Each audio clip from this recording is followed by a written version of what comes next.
about to preview the Cowboys against the Jets. If you want Dallas to beat New York on the road and get, I guess, back technically to 500 thanks to the tie, show it by liking today's video. We have the data to prove it. The more likes we get, the more likely it is the Cowboys beat the Jets.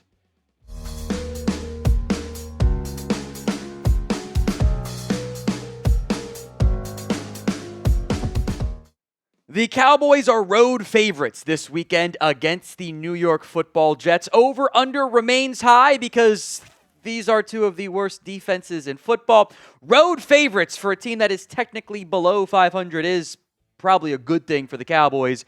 I do kind of like that 2.5 point favorite, by the way. I kind of dig that line. Cowboys have the number 5 scoring offense in football. It did change a little bit. The Ravens now have the worst scoring defense in football. Not that I would be overly confident in any of that necessarily with how this defense has fared over the course of the season. The Jets, meanwhile, just don't look like a very good football team. They've struggled on offense. They have run the ball well. We'll talk about that on today's show. The defense also remains pretty bad right now. Some injuries to watch before we get into the full preview here. Don't expect Tyler Booker to be available in this one due to his ankle injury. CeeDee Lamb is unlikely to be available as well. Brian Schottenheimer saying he doesn't expect either guy to end up going on IR, but that's a positive, but certainly is worth monitoring as we move forward on that front. Malik Hooker doesn't sound like he will end up being available due to his toe injury. Not terribly shocking, but is worth mentioning. Probably going to be Wanye Thomas time. Probably the one to monitor the most is going to end up being Tyler Guyton. Concussions, it can be tricky. He might be back. He might not be back. We probably won't know that until much later in the week, so keep that one in mind. Miles Sanders, I'll call a 50-50 toss-up as well.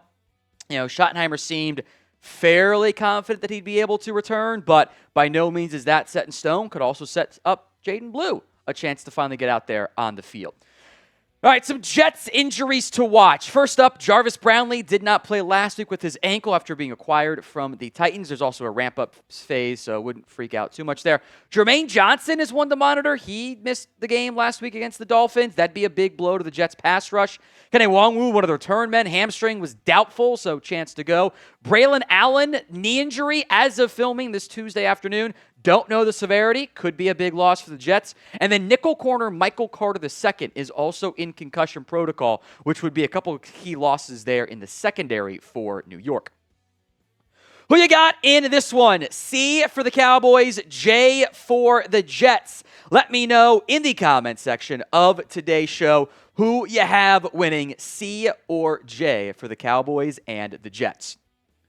Let's talk keys to victory then. Number 1, your offense has to stay hot. You had a fantastic showing against the Packers. You didn't have your best stuff against the Bears. The game script also got pretty negative for you.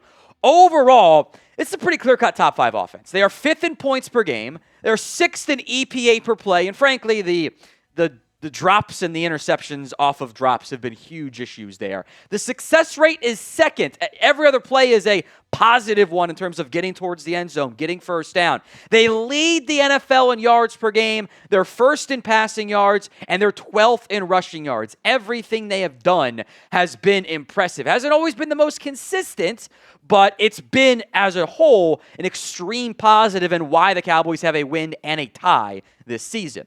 On the flip side, the Jets defense hasn't looked that great.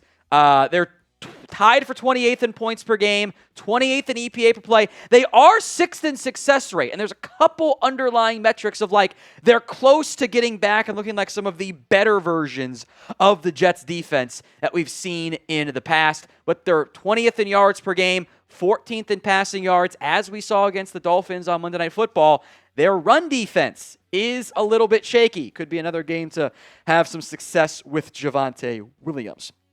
So as it sits right now, what is your confidence level in the Dallas Cowboys offense? Scale it for me from 1 to 10. 1 on the low end, 10 on the high end. Number 2, key to victory, you have to stop the run. The Jets do have Garrett Wilson. We'll spend some more time on him on our Saturday afternoon preview. But for New York, the run offense is how they have success. And the Cowboys' run defense has been improved this year. Despite facing the third most run plays, because they've been out there a lot because they can't get a stop on third down, which we'll discuss, they're actually 20th in yards per game, so big upgrade there, and 12th in yards per carry. There are some underlying red flags. Explosive runs have been high. The EPA per carry hasn't been very good. The success rate's been only okay. And a big reason why all of those are true has been the quarterback run game against the Eagles and Jalen Hurts in particular. They had a really tough time success rate, explosive play-wise, and EPA-wise. A lot of those came on third down. The Jets do want to run the football. Have they been the most impactful run game this year? For the most part, it's been pretty solid. Breece Hall has been, I think, pretty effective, pretty quality over the course of the season. I do, for the most part, like what I've seen. Again, Braelon Allen is now banged up, which puts his uncertainty and availability into a giant question mark phase. The big player I think you have to try to mitigate, if you are the Jets, is Justin Fields. And I think, honestly, this is one of those games where you want to find a way to make Justin Fields beat you from the pocket. That is what you have to do. This, by the way, Justin Fields' numbers, he missed a game and a half, essentially, because of an injury. Tyrod Taylor ran for 69 yards on 11 carries in his game. So, he's been good in that area. He is, you saw the highlight run against the Dolphins, right? 4th and 1. That's dead to rights. And Justin Fields reverses course and scampers out there for whatever, a 43-yard, whatever it was, touchdown run. You have to mitigate Fields. He'll make him beat you as a passer. If that happens, well, it just means your defense is really bad. We'll talk about that here in a little bit, but first, today's show is made possible by Prize Picks. You and I make decisions every day, but on Prize Picks, being right can get you paid. Don't miss any of the excitement this season on Prize Picks, where it is good to be right. New feature on the Prize Picks app is the Feed tab. You can follow other Prize Picks players directly and copy their lineups in one click. Friend, celebrity partner, or someone whose picks you like to ride, you can do it on Prize Picks. They also offer stacks. You can pick the same player up to 3 times in the same lineup. So more on Josh Allen passing yards, rush yards, and TDs all in the same game. You can do it only on Prize Picks. Not just football, baseball Prize Picks lineups are available as we get into the playoffs on that front. My guy Jack Lauderay cooked up this one for the Red Sox. He's a big Boston fan. I trust him on that front. Go download the app today. Use code CLNS to get $50 in lineups after you play your first $5 lineup. That's code CLNS to get $50 in lineups after you play your first $5 lineup. Links in the comment section and the description of today's show. Look, it's not fair, but the reality this Cowboys organization is facing is your quarterback has to have his A game every game, or it seems unlikely they're even going to be competitive. That's a failure of the organization, but I can't do that much when we're into late September, early October. So Dak got to go ball out again. I think the raw numbers don't even indicate how good he's actually been this year. Interception on throw it up there on 4th and goal, whatever. Drop pick from Pickens turns into an INT. I don't even know if that Giants pass was actually caught. I saw a good replay of the angle. I might hit the ground. Anyway, the advanced numbers are very impressive. He is among QBs with at least 60 dropbacks. First, so I'm ignoring a handful of plays. First in PFF grade, tied for first in big-time throws. He's 6th in pressure to sack rate. It's a really good figure. First in completion percentage over expectation, despite the drops. EPA is 8th, adjusted EPA per play. He's looking there, top 1, top 2. He's been balling this year. He has to do it again against the Jets, or it's going to be a tough game. There will be games he doesn't have his best stuff. Hopefully it's not this one. Give me your score prediction of the Cowboys against the Jets. We'll get to mine at the end of today's show. But let me know in the comment section of today's video.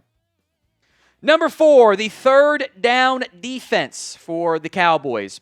Look, there's no sugarcoating this. The third down defense for Dallas sucks. It's terrible. This is the worst third down defense in the NFL, and the pace is the worst in history. They faced 55 third down plays this year. They are last in yards per game by a significant margin. They are last in yards per play by over 2 yards. The gap between like the Cowboys and the 31st team is like 31st in league average. Like, it is absurd. They are dead last in EPA per play, again, by a significant margin. I believe it's almost 0.2, which is absurd. They are allowing a 58.2% conversion rate. They're allowing 11.8 passing yards per play. The Cowboys can literally get a negative 1 yard run and a stuff, put them in 3rd and 11, and they're going to convert it on average. You guys serious?